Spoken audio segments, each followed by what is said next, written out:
नमस्कार, पीके geography classes में आप सभी का स्वागत है। दोस्तों आज हम बात करेंगे एचसीएस 2024 की। 11 फरवरी 2024 को जो एचसीएस का एग्ज़ाम हुआ है, आज हम उसमें जीएस पोर्शन में जो ज्योग्राफी के सवाल आए हैं उनके बारे में डिटेल से चर्चा करेंगे। मैं आपको बता देता हूं कि अगर हम डायरेक्ट ज्योग्राफी से देखें तो 15 क्वेश्चन ऐसे हैं जो डायरेक्ट ज्योग्राफी से जीएस पेपर 1 में देखने को मिले हैं।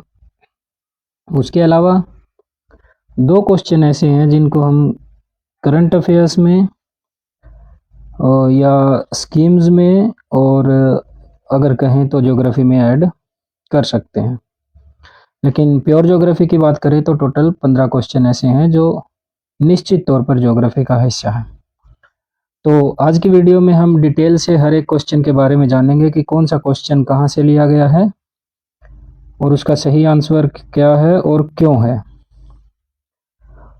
देखिए एचपीएससी जो है पिछले कुछ टाइम से अपने एग्ज़ाम पैटर्न में काफ़ी बदलाव कर रहा है और चूंकि खबरों में है, हर रोज़ न्यूज़पेपर में देखने को मिलता है कि एचपीएससी कॉलेज कैडर की वैकेंसी जो है असिस्टेंट प्रोफेसर के लिए बहुत जल्द देखने को मिल सकती हैं।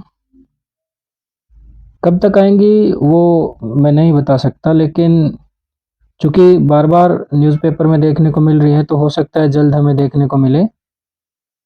प्री होगा, मेंस होगा, क्या होगा वो सब चीज़ें बाद की बात है, लेकिन ये निश्चित है कि एक स्क्रीनिंग टेस्ट जिसको हम प्री भी कह सकते हैं वो तो पक्का होगा। तो एचसीएस में कुछ चीज़ें जो आई हैं उससे हम अंदाज़ा लगा सकते हैं कि प्री या स्क्रीनिंग किस लेवल का हो सकता है। थोड़ा सा हमें उसके बारे में आइडिया मिल सकता है, हम उसके ऊपर भी चर्चा करेंगे। सब्जेक्टिव कैसा होगा उसके बारे में हमने एक पीजीटी के बारे में पहले से एक वीडियो, पीजीटी का जो सब्जेक्टिव एग्ज़ाम हुआ था हरियाणा में एक पोस्ट के लिए, उसकी वीडियो मैंने पहले बनाई है और वो मेरे चैनल पर उपलब्ध है, आप उसको जा करके देख सकते हैं। चलिए अभी हम बात करते हैं कि कौन कौन से क्वेश्चन जो है एचसीएस के एग्ज़ाम में ज्योग्राफी से देखने को मिले हैं। तो अगर हम बात करें तो क्वेश्चन नंबर 13 से है ज्योग्राफी के क्वेश्चन की शुरुआत होती है और क्वेश्चन नंबर 13 को अगर हम देखें तो यहाँ ये क्वेश्चन है कि which of the following features are associated with regur soil in India. हमें ये बताना था कि भारत में रेगुर मृदा से संबंधित कौन कौन सी विशेषताएं सही है। तो रेगुर मिट्टी सबको पता है कि काली मिट्टी को रेगुर मिट्टी के नाम से जानते हैं। क्वेश्चन जो है अब आपको बहुत सारे आपको कथन दिए जाते हैं और उनमें से ये पूछा जाता है कि कौन कौन से ठीक है। चलो अच्छी बात है कि हिस्ट्री की तरह ये नहीं पूछा गया है कि केवल एक है या केवल दो है या केवल तीन है। ऑप्शन इस तरीके से दिए गए हैं, एक और दो, दो और तीन, तीन और चार, या फिर एक दो चार। तो इसमें एलिमिनेशन करना थोड़ा सा आसान हो जाता है। चलो इस क्वेश्चन को देखते हैं कि कौन कौन सी विशेषताएं जो है जो रेगुर सोयल के साथ जुड़ी हुई हैं। इसमें सबसे पहला लिखा है कि it develops on crystalline igneous rocks as a result of intense leaching. अगर मैं कहूं कि इस लाइन में कोई दिक्कत नहीं थी, इस लाइन में कोई दिक्कत नहीं थी यहां तक, इंटेंस तक, लेकिन यहाँ जो जब लीचिंग आ गया है ना तो वो एक दिक्कत बन गया है अपने आप में।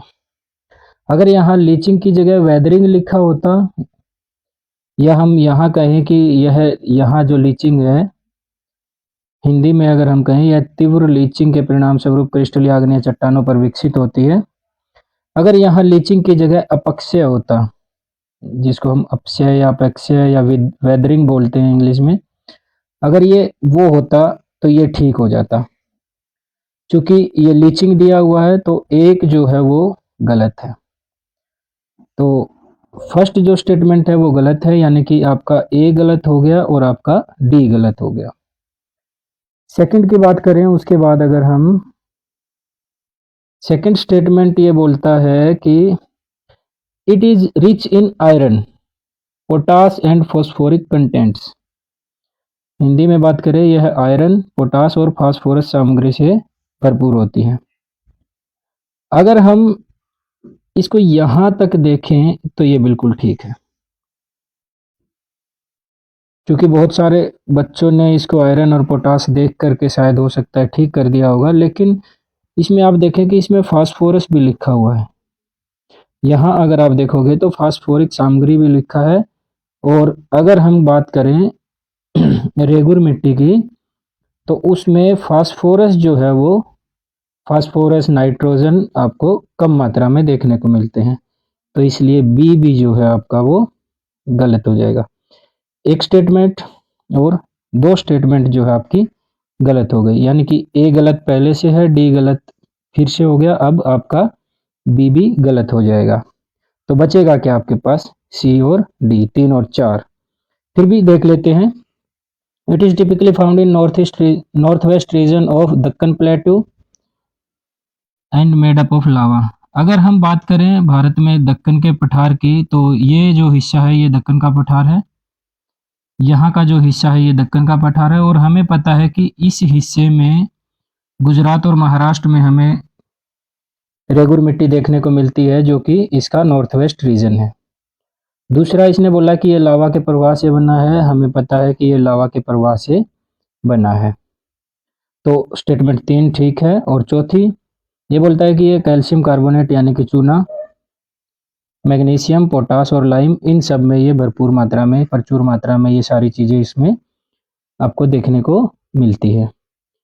यानी कि अगर हम हिंदी में बात करें तो मुख्य रूप से दक्कन का पठार जो है उत्तर पश्चिम क्षेत्र यानी कि महाराष्ट्र एवं गुजरात की बात करें और लावा प्रवाह से बनती है, तो ये वाली स्टेटमेंट आपकी ठीक है। और इसमें कैल्शियम कार्बोनेट, मैग्नीशियम और पोटास चूना जो है भरपूर मात्रा में पाया जाता है, ये स्टेटमेंट ठीक है, तो आंसर सी होगा इसका।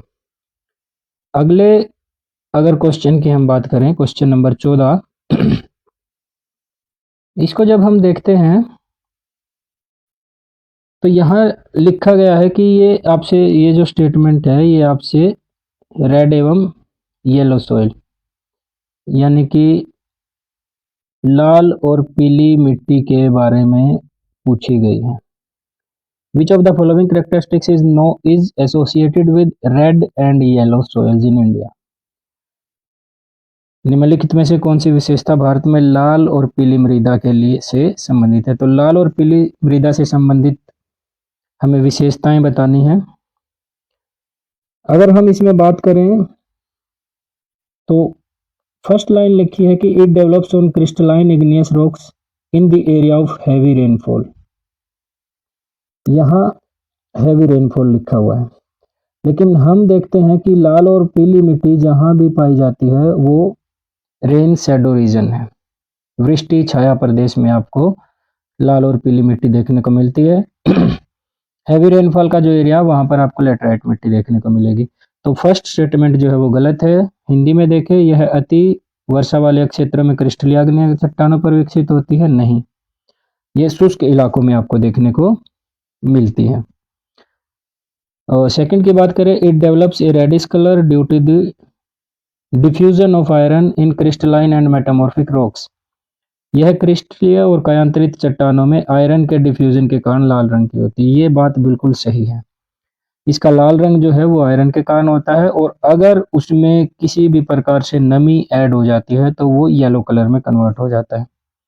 थर्ड देखें तो यह हाइड्रेटेड फॉर्म में पीला रंग ले लेती है, बिल्कुल सही बात है। हाइड्रेटेड फॉर्म का मतलब है यहाँ की अगर इसमें पानी मिला दिया जाए तो ये येलो कलर की दिखाई देगी, या इसमें नमी होगी तो वो येलो कलर की। तो सेकंड यहाँ ठीक है, थर्ड यहाँ ठीक है। एक गलत है इसलिए ये कट गया, और एक गलत है इसलिए ये कट जाएगा। अब सेकंड और थर्ड बी में ठीक है, सी में थर्ड और फोर्थ ठीक है। फिर भी हम एक बार इसको देख लेते हैं फोर्थ को। It develops red and yellow colour due to iron and sulphur in dry condition. क्या सल्फर के कारण इसमें पीला कलर आता है? बिल्कुल नहीं। इसमें लिखा है कि सल्फर की उपस्थिति की वजह से इसमें पीला रंग आता है, बिल्कुल नहीं। शुष्क स्थिति में इसमें पीला कलर नहीं आता है, सल्फर इसमें नहीं होता है। तो इसलिए 4 भी आपका गलत हो गया, और अगर 4 गलत होता है तो ये आपका गलत हो जाएगा, और जो सही है हमारे वो है 2 और 3, तो बी इसका राइट आंसर हो जाएगा। अगले क्वेश्चन की अगर हम बात करें, 15वां क्वेश्चन, तो उसमें हमें दिया गया है कि ये रागी के बारे में दिया गया है। आजकल अगर हम देखें तो मिलेट क्रॉप्स जो है वो काफ़ी चर्चा में रहती हैं। एक तो इसकी न्यूट्रिशियस वैल्यू जो है वो काफ़ी ज़्यादा है उन सब चीज़ों की वजह से, और दूसरा जो है इसमें हमें कम पानी की आवश्यकता पड़ती है उन सब चीज़ों की वजह से। तो यहाँ कुछ स्टेटमेंट दी गई है, there is renewed thrust on production of millet crops. ये बोलता है कि मिलेट फसल के उत्पादन पर अधिक जोर दिया गया है। निम्न में से कौन से कथन रागी फसल से संबंधित है? Which of the following statements is are associated attributed to ragi crop, कि इनमें से कौन सी कथन जो है वो रागी फसल से संबंधित है। अगर हम बात करें रागी फसल की और हम देखें फर्स्ट स्टेटमेंट, अगर हम देखते हैं तो फर्स्ट स्टेटमेंट में लिखा गया है कि ragi is rain fed crop and mostly grown well in black soil. क्या ऐसा है? रेन फेड एरिया में होती है? नहीं, रागी जो है बेसिकली शुष्क ऋतु की फसल है, उन इलाकों में बोई जाती है जहां पर बारिश कम होती है। तो पहला क्वेश्चन जो है, पहला जो आपका कथन है वो गलत होगा। दूसरे कथन की बात करें, ragi grown well on red soil, black soil, sandy soil, loamy soil and shallow black soil, black soil, यानी कि रागी लाल, काली, रेतीली, दुमटी और उथली काली मृदा में अच्छे से बढ़ती है। ये सही बात है, हर प्रकार की मिट्टी में रागी को उगाया जा सकता है। ये आपका सेकंड जो है वो बिल्कुल ठीक होगा। थर्ड की अगर हम बात करें, it is crop of dry region. हाँ, ये मैंने अभी कहा था कि मिलेट्स को इसीलिए बोया जाता है क्योंकि ये ड्राई रीजन में हो जाती है, और न्यूट्रिशियस वैल्यू इसकी बहुत ज़्यादा है। इसमें कैल्शियम, आयरन और रफेज की मात्रा जो है वो बहुत ज़्यादा होती है। यह शुष्क क्षेत्र की फसल है और आयरन, कैल्शियम और रफेज से भरपूर मात्रा में, रफेज होता है आपका अगर हम कहें फाइबर उस तरीके से, तो रफेज की मात्रा से ये भरपूर होता है। तो पशुओं में भी हम जैसे सूखे चारे के रूप में, रफेज के रूप में इनको इस्तेमाल करते हैं। तो 3 भी ठीक है, 2 और 3 ठीक है, एक गलत है तो ये कट गया, एक गलत है तो ये कट गया। 2 और 3 ठीक है, तो बी हो सकता है या सी हो सकता है। अब हम देखते हैं इसके लिए आपका पॉइंट नंबर 4 या चौथा कथन क्या है, एक बार उसको देख लेते हैं। चौथे कथन में ये बोलता है कि कर्नाटक, तमिलनाडु, झारखंड, राजस्थान और Arunachal Pradesh are the major ragi production states. यानी कि हिंदी में देखें तो कर्नाटक, तमिलनाडु, झारखंड, राजस्थान, अरुणाचल प्रदेश जो है रागी के प्रमुख उत्पादक राज्य हैं। और कर्नाटक और तमिलनाडु की बात करें तो मुख्यतः यहीं पर रागी का उत्पादन सबसे ज़्यादा होता है। इसके अलावा झारखंड में भी कुछ होता है, साथ में उत्तराखंड में काफ़ी होता है। राजस्थान और अरुणाचल प्रदेश रागी के प्रमुख उत्पादक राज्य नहीं है। तो 4 आपका नहीं होगा, इसका मतलब केवल 2, 3 और 4 आपका नहीं हो सकता, तो केवल 2 और 3 आपका सही आंसर होगा, और बी जो है वो आपका राइट आंसर है। अगले क्वेश्चन की बात करते हैं दोस्तों। आपको 2 लिस्ट दी गई हैं और आपको मैच करना है कि कौन सा, ये IUCN की लिस्ट है। रेड लिस्ट में आपकी कैटेगरी दी गई है कि कौन सी स्पीसीज, और इधर दी गई है स्पीसीज। आपको ये बताना है कि किस स्पीसीज का कौन सा स्टेटस IUCN की लिस्ट में है। अगर हम बात करें इंडेंजर्ड स्पीसीज की, तो इंडेंजर्ड स्पीसीज में जो आता है वो है आपका लायन टेल मकाऊ। ये आपका इंडेंजर्ड स्पीसीज में आता है। विलुप्त प्राय प्रजाति की बात करें तो लायन टेल मकाऊ जो है विलुप्त प्राय प्रजाति है। वल्नरेबल की बात करें तो ब्लू शीप जो है वो आपका वल्नरेबल है।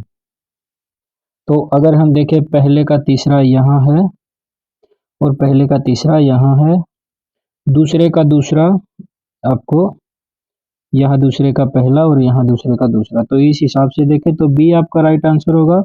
एक बार बाकी ऑप्शन को भी देख लेते हैं। असुरक्षित प्रजाति जो है वो आपकी नीली भेड़ है, और एक्सटिंक्ट जो है आपका पिंक हेडेड जो डक है वो आपका एक्सटिंक्ट स्पीसीज है। 1935 में इसको लास्ट बार देखा गया था और 1950 में इसको एक्सटिंक्ट मान लिया गया था। तो ये जो स्पीसीज है डी होगा। और रेयर स्पीसीज की बात करें तो डेजर्ट सीप या हॉर्नबिल जो है वो आपका रेयर स्पीसीज में आता है। तो इस प्रकार बी जो है इसका राइट आंसर होगा। अगले क्वेश्चन की अगर हम बात करें, क्वेश्चन नंबर 17, यहाँ फिर से आपको दो लिस्ट दी गई है। एक साइड आपकी माइंस दी गई है और आपके धातुएं दी गई हैं और खनिज दिए गए हैं और माइंस के नाम दिए गए हैं। इस साइड में आपको ये बताना है कि कहाँ पर कौन सा अयस्क जो है या और जो है या खनिज जो है वो आपको मिलता है। अगर हम बात करें आयरन ओर की, तो आयरन और माइन जो है वो आपकी गोवा और नोवामुंडी में है। नोवामुंडी की अगर हम बात करते हैं तो नोवामुंडी जो खान है वहां से टिस्को को लोहे का अयस्क जो है लोह जो है कच्चे माल के रूप में यहाँ से प्राप्त होता है और ये दोनों ही चट्टानें जमशेदपुर के नज़दीक है। अगर हम बात करें कॉपर की, तो कॉपर जो है वो बालाघाट में पाया जाता है। काफ़ी बार जो है फेमस है यहाँ पर मलांज खड्ड के नाम से जो है मध्य प्रदेश में काफ़ी फेमस चट्टान है, वो बालाघाट का हिस्सा है। और इसके बाद बॉक्साइट की अगर बात करें तो अमरकंटक प्लेटू में आपको बॉक्साइट देखने को मिलता है। और माइका जो है आंध्र प्रदेश में आपका नेल्लोर माइका के उत्पादन में भारत में सबसे आगे आपको देखने को मिलता है। तो अगर इस प्रकार से हम मैचिंग करें, लोहे शक्की खान जो है गोवा और नोवामुंडी में, तांबा जो है आपका वो बालाघाट में, बॉक्साइट अमरकंटक में और माइका जो है नेल्लोर में। तो पहले का तीन यहाँ है और यहाँ है, दूसरे का एक, पहले का 3 यहाँ भी है और यहाँ भी है, दूसरे का एक यहाँ है। तो सी जो है वो आपका राइट आंसर हो जाएगा, तीसरे का बी और चौथे का डी। तो सी आपका राइट आंसर है। अगर हम 18वें क्वेश्चन की बात करते हैं तो यहाँ हमें बताना है कि कंसिडर द फॉलोइंग स्टेटमेंट। कुछ स्टेटमेंट दी गई है, उनके बारे में हमें विचार करना है, देखना है। तो यहाँ जब हम देखते हैं कॉपर यानी कि तांबा, लेड, टिन और bauxite are non ferrous minerals, कि ये ऐसी धातुएं हैं जिनमें लोहा नहीं पाया जाता। बिल्कुल सही बात है ये। तांबा, सीसा, टिन और बॉक्साइट सारे के सारे ऐसे खनिज हैं जिनके अंदर लोहा आपको नहीं देखने को मिलता, ये अलोह खनिज हैं। ये बिल्कुल सही बात है।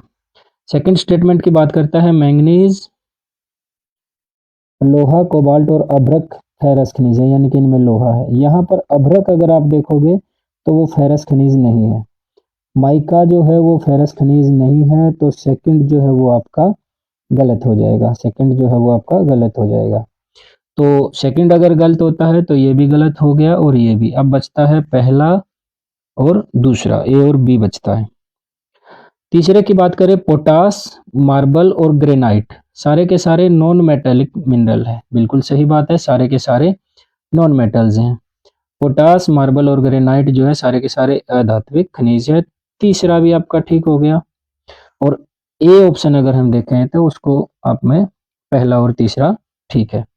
फिर भी हम देख लेते हैं निकिल, कोबाल्ट और प्लेटिनम। हाँ, प्लेटिनम जो है वो प्रीसियस मेटल है, लेकिन निकिल और कोबाल्ट इतने प्रीसियस नहीं है। तो इस प्रकार ए और सी जो है वो आपका सही आंसर होगा। 1 और 3 जो है वो सही होगा, यानी कि एक ए आंसर जो है वो आपका सही आंसर होगा। बात करें 19वें क्वेश्चन की, कंसीडर द फॉलोइंग, निम्नलिखित कथनों पर विचार करें। कांडला बंदरगाह के बारे में बताया गया है। बिल्कुल पहली स्टेटमेंट है Kandla port also known as the Sardar Patel port, और कांदला पोर्ट को सरदार पटेल पोर्ट के नाम से भी जाना जाता है। यह एक जवारिया पत्तन है। क्या ऐसी बात है? क्या इसे सरदार पटेल पोर्ट के नाम से जाना जाता है? नहीं, पहली स्टेटमेंट बिल्कुल गलत है। इसको दीन दयाल उपाध्याय जो हमारे हैं उनके नाम पर दीन दयाल बंदरगाह के नाम से जाना जाता है, और यह नाम इसे 2017 में मिला था। 2017 में इसको यह नाम दिया गया, तो पहली स्टेटमेंट बिल्कुल गलत है। मारमागोवा जो है वो बंदरगाह प्रमुख आयरन ऐसेट निर्यात के लिए है। क्या मारमागोवा से आयरन का निर्यात किया जाता है? बिल्कुल सही बात है। मारमागोवा जो है वो आयरन के निर्यात के लिए भारत में फेमस है। चेन्नई जो है one of the oldest artificial post of country, बिल्कुल। यहाँ दो चीज़ें हैं, एक आपकी ओल्डेस्ट और दूसरी आर्टिफिशियल पोर्ट। तो निश्चित तौर पर कृत्रिम बंदरगाह तो है चेन्नई, और साथ में देश की सबसे पुरानी, अगर हम देखें तो यह देश का तीसरा सबसे यानी कि थर्ड ओल्डेस्ट पोर्ट है इंडिया का। तो दो भी ठीक हो गया और आपका तीन भी ठीक हो गया। एक गलत है यानी कि ए गलत हो गया, और दो और तीन ठीक होने पर ये भी हो सकता है और बी भी हो सकता है और डी भी। तो एक बार चौथी स्टेटमेंट देख लेते हैं कि क्या है। Paradip port specialises in the export of mica. Paradip जो है वो माइका के एक्सपोर्ट के लिए भारत में फेमस नहीं है। यहाँ लिखा गया है कि माइका के निर्यात के लिए इसे जाना जाता है, बिल्कुल नहीं, ये गलत बात है। तो अगर डी गलत है, चार गलत है, तो डी नहीं हो सकता, राइट आंसर होगा आपका बी। अगले क्वेश्चन की अगर हम बात करें, ये आपका सोलर सिस्टम से दिया गया है कि सोलर सिस्टम से संबंधित कुछ स्टेटमेंट है। सौर मंडल से संबंधित निम्नलिखित कथनों पर विचार करें। Number 1, Saptarishi forms part of constellation big bear. Saptarishi big bear तारामंडल का हिस्सा है, बिल्कुल सही स्टेटमेंट है ये। सप्तऋषि ऊर्जा मेसर तारामंडल का हिस्सा है, ये बात भी बिल्कुल सही है, क्योंकि सप्तऋषि और बिग बियर लगभग एक ही बात है, और ऊर्जा मेसर का हिस्सा ही जो है आपका सप्तऋषि होता है। आपने देखा होगा कि आसमान में 7 तारे कुछ इस प्रकार की संरचना बनाते हुए आपको दिखेंगे, इसी को हम सप्तऋषि के नाम से जानते हैं, जिसके एक कॉर्नर के ऊपर आपका ध्रुव तारा होता है, उसके चारों तरफ सप्तऋषि घूमता रहता है। तो ए स्टेटमेंट और बी स्टेटमेंट ठीक है, यानी कि ए भी हो सकता है और आपका डी भी हो सकता है। उसके बाद देखते हैं सी, देखते हैं सी। यहाँ पे दिया गया कि asteroid belt lies between Mars and earth. क्षुद्र ग्रह बेल्ट जो है मंगल और पृथ्वी की कक्षाओं के मध्य में स्थित होती है। क्या ऐसा है? नहीं। मंगल और बृहस्पति के बीच में हमें क्षुद्र ग्रह देखने को मिलते हैं, तो इस प्रकार स्टेटमेंट 3 जो है वो आपकी गलत है। स्टेटमेंट 3 गलत होने से बी आपका गलत हो गया और सी आपका गलत हो गया। अब लास्ट देख लेते हैं। यहाँ लिखा है कि द लार्जेस्ट एस्टेरॉयड इज सेरे। सबसे बड़ा क्षुद्र ग्रह सेरे है, जो कि बिल्कुल सही स्टेटमेंट है। तो इस हिसाब से अगर हम देखें तो डी जो है वो आपका राइट आंसर हो जाएगा। 1, 2 और 4 केवल।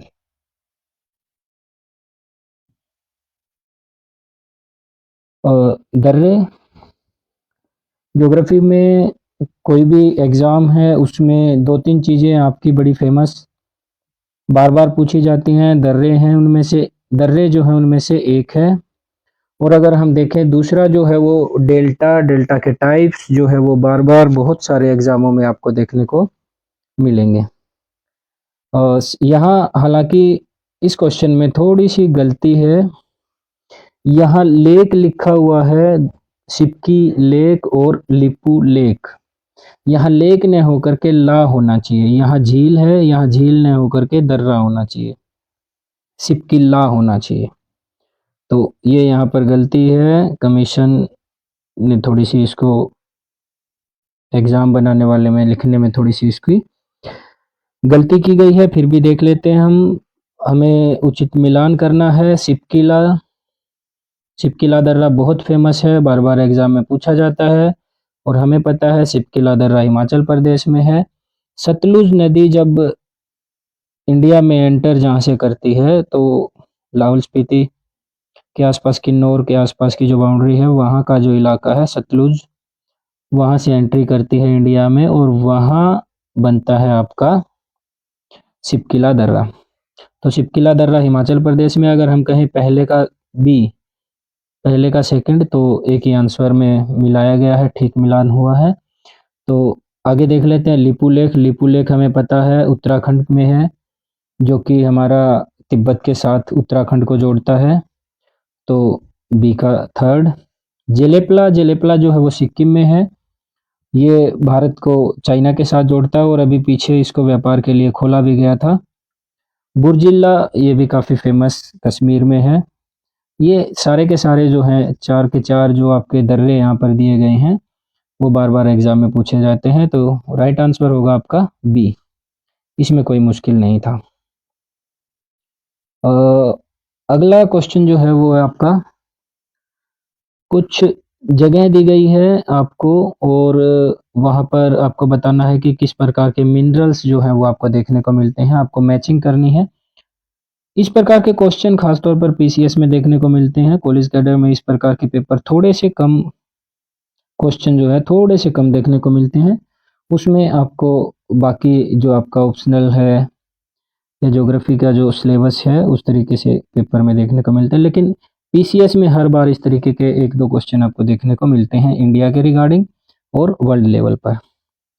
तो अगर हम 22वें क्वेश्चन की बात करते हैं, तो 22वें क्वेश्चन में ये बोलता है कि कॉपर और निकिल जो है वो आपको देखने को मिलते हैं ओंटारियो में।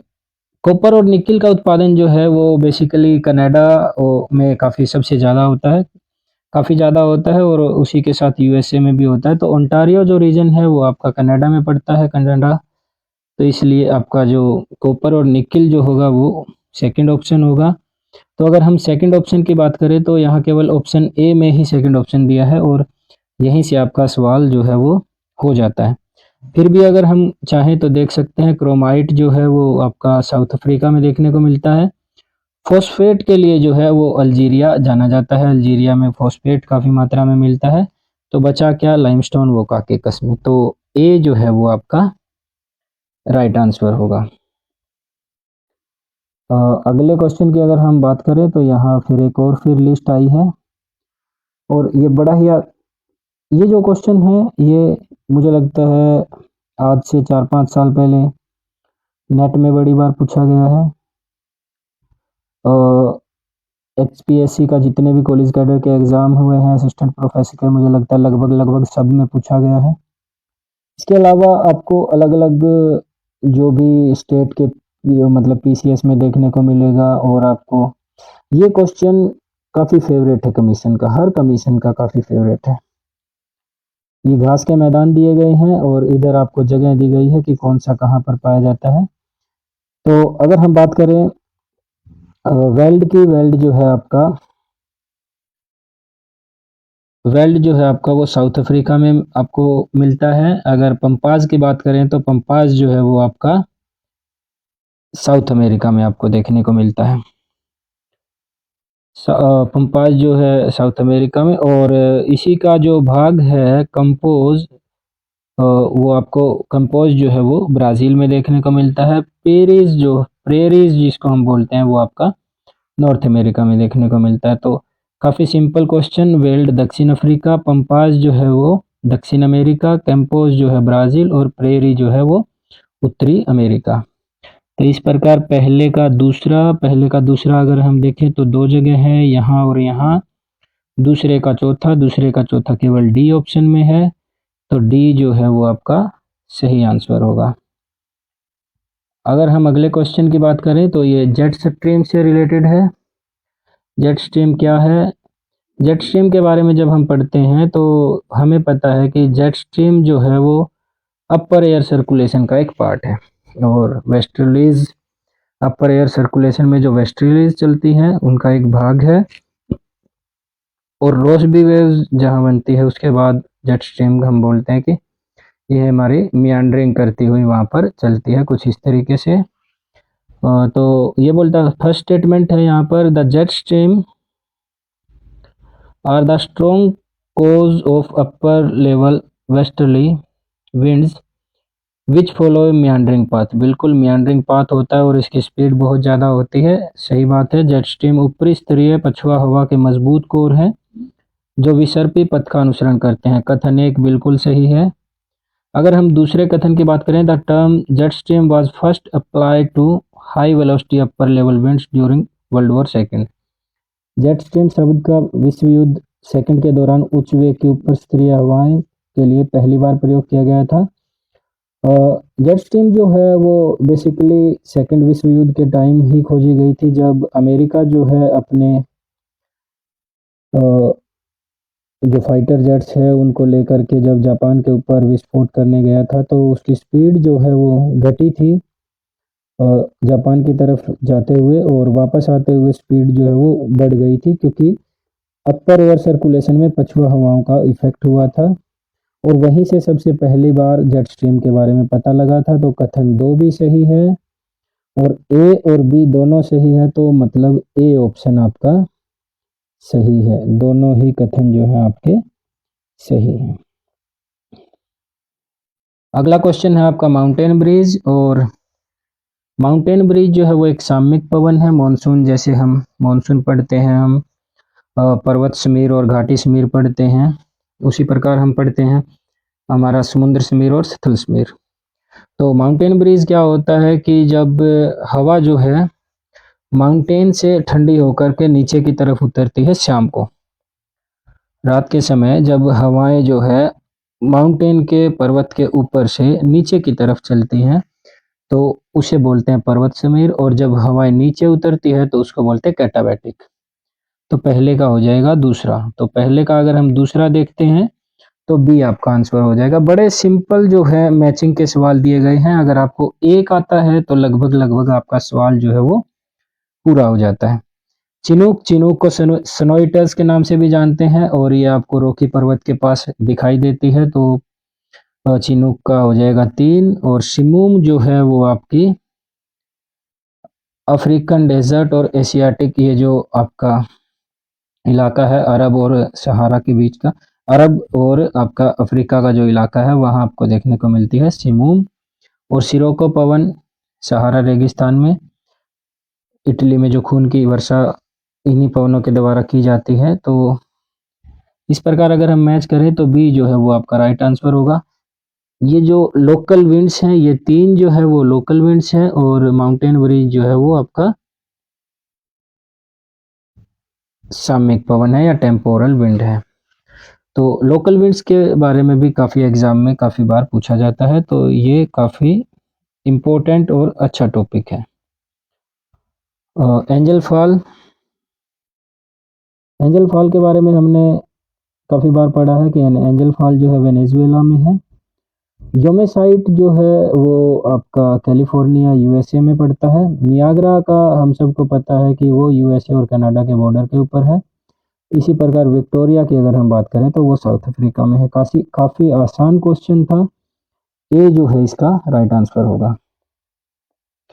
मैचिंग के क्वेश्चन काफ़ी मुश्किल नहीं है। मैचिंग में अगर आपको एक आंसर आता है तो एक ही मैच से आपके सारे मैच अपने आप हो जाते हैं। जैसे बर्ड फूट डेल्टा 27वें क्वेश्चन की बात करें तो यहाँ लिखा है कि बर्ड फूट डेल्टा, और हमें पता है कि मिसिसिपी इस प्रकार का डेल्टा बनाती है। यहाँ पक्षीपाद इसको बोलते हैं हिंदी में, यहाँ लिखा है बर्ड फूट ही। पक्षीपाद डेल्टा जो है वो मिसिसिपी के द्वारा बनाया जाता है। अगर आपका एक आपको पता है तो यानी कि बी आपका आंसर हो जाएगा।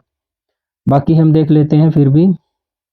एस्चुरी जो है मैकेंजी जो है वो एस्चुरी बनाती है। इंडिया की 2 नदियाँ जो है एस्चुरी बनाने के लिए फेमस हैं। आप कमेंट बॉक्स में जा करके मुझे बताएं कि कौन सी नदियाँ जो हैं अरब सागर में गिरती हैं लेकिन डेल्टा का निर्माण नहीं करती हैं, वो एस्चुरी का निर्माण करती हैं। तीसरा जो है आपका ट्रिपल डेल्टा, महानदी जो है वो ट्रिपल डेल्टा बनाती है, वो बिखरा हुआ डेल्टा बनाती है। और एक्यूरेट डेल्टा के लिए तो आपकी फेमस है नील नदी। तो इस प्रकार जो है आपका बी जो है वो राइट आंसर हो जाएगा। ये मैं बता रहा था, जो मैंने पहले भी इसके बारे में बात की है कि जो डेल्टा का क्वेश्चन है वो काफ़ी फेमस है, आप नोट कर लें। अगर आप किसी भी ज्योग्राफी का कोई भी एग्ज़ाम दे रहे हैं तो डेल्टा से क्वेश्चन पूछा ही पूछा जाता है। तो बेसिकली ये 15 क्वेश्चन जो है वो डायरेक्ट ज्योग्राफी से रिलेटेड थे। इसके अलावा तो अगर हम कहें कि ज्योग्राफी, तो ज्योग्राफी से इतने ही क्वेश्चन थे। अगर हम 2 क्वेश्चन को और ऐड कर लेते हैं जो कि हैं आपके 37 और 39 नंबर, तो उनको भी हम ले सकते हैं ज्योग्राफी में, लेकिन वो डायरेक्ट ज्योग्राफी से रिलेटेड नहीं है। ये कुछ स्कीम्स हैं या पोर्टल्स हैं, जैसे कि तमारा जो है वो intelligent water body management project है। बिल्कुल सही बात है ये। Intelligent water body management project है, ये उन इलाकों के लिए है जहाँ पर पानी की कमी झेलनी पड़ती है। और दूसरा ये जो है अमरूत का ही भाग है, अमरूत 2.0। अमरूत 2.0 जो है वो बेसिकली उन्हीं इलाकों में काम करता है, और उसका जो मेन उद्देश्य है वो है आपका preserving surface and ground water bodies. तो 1 और 2 तो बिल्कुल ठीक है। अगर हम बात करें सी की, तो सी जो है यहाँ पर लिखा है प्लेस बोट और उसके साथ लिखा हुआ है वाटर बॉडीज के तल के विसारक वातक। और प्लेस बोट जो है वो स्मार्ट वीड हार्वेस्टर सिस्टम से रिलेटेड है। तो वीड की हार्वेस्टिंग के लिए इसका इस्तेमाल किया जाता है, उसके से ही ये रिलेटेड है। तो सी यहाँ पर सही नहीं है मेरे हिसाब से। तो पहला और दूसरा बिल्कुल सही है, तो कम से कम 2 युग्म जो मिलते हैं इसके, तो बी इसका राइट आंसर होगा कि केवल 2 युग्म इसके मैच करते हैं। और उसी प्रकार अगर हम चाहें तो ऐड कर सकते हैं हम 39 क्वेश्चन को। ये हालांकि ये प्योर ज्योग्राफी से रिलेटेड नहीं है, मैं फिर आपको बता रहा हूँ। 39 क्वेश्चन जब हम देखते हैं तो यहाँ आपका लिखा है Bharat agri infra fund. Agri infra fund जो है वो भारत से रिलेटेड है, हाँ ये बिल्कुल रिलेटेड है। लेकिन लोंगपी पोट्री यहाँ लिखा हुआ छत्तीसगढ़ से, ये आपका गलत है, क्योंकि लोंगपी पोट्री जो है वो आपकी मणिपुर से रिलेटेड है, वो आपकी नागालैंड से रिलेटेड, मतलब छत्तीसगढ़ से रिलेटेड नहीं है। तो बी आपका सेकंड आपका गलत हो जाएगा। और यहाँ लिखा है Sulur bamboo wine flute, Manipur से रिलेटेड है, नहीं ये आपका गलत है। ये आपका छत्तीसगढ़ में जो गोंड जनजाति है उनसे रिलेटेड है। तो थर्ड भी आपका गलत है। इस प्रकार अगर हम देखें तो केवल एक पेयर जो है वो आपको सही देखने को मिलता है। तो ये थे दोस्तों आपके ज्योग्राफी के क्वेश्चन, जितने भी मतलब 15 और प्लस में 2, तो 17 क्वेश्चन आज की इस वीडियो में हमें देखने को मिले हैं। फिर मैं आपको बता देता हूँ कि कुछ बड़े ही इम्पोर्टेंट टॉपिक्स जो बार बार पेपर में आपको देखने को मिलते हैं, वो है आपके लोकल विंड्स के जो क्वेश्चन हैं, उसके अलावा आपके मिनरल से रिलेटेड जो क्वेश्चन हैं, उसके अलावा अगर हम बात करें तो आपका जो डेल्टाज हैं उनके, और इसके अलावा कौन कौन सी शतलाकृतियाँ जो हैं किन किन फैक्टर्स से प्रोसेसेस से या किन किन फैक्टर्स से बनती है, ये क्वेश्चन आपको पीसीएस में बार बार देखने को मिलते हैं। तो आज की वीडियो में इतना ही। आप सभी का वीडियो के अंत तक बने रहने के लिए धन्यवाद। अगर वीडियो आपको अच्छी लगी हो तो वीडियो को ज़्यादा से ज़्यादा शेयर करें और हमारे चैनल को सब्सक्राइब करें। Thank you so much.